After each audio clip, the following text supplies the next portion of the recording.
மெல்லாம் உன்னை நான் சுமப்பேனே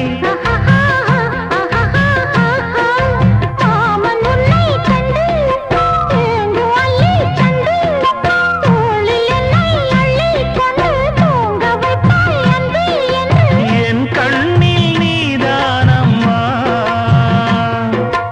உண்ணாமல் உறங்காமல் உன்னால் தவிக்கும் பொண்ணு மணியின் நெஞ்சுக்குள்ளே இன்னாருன்னு சொன்னால் புரியுமா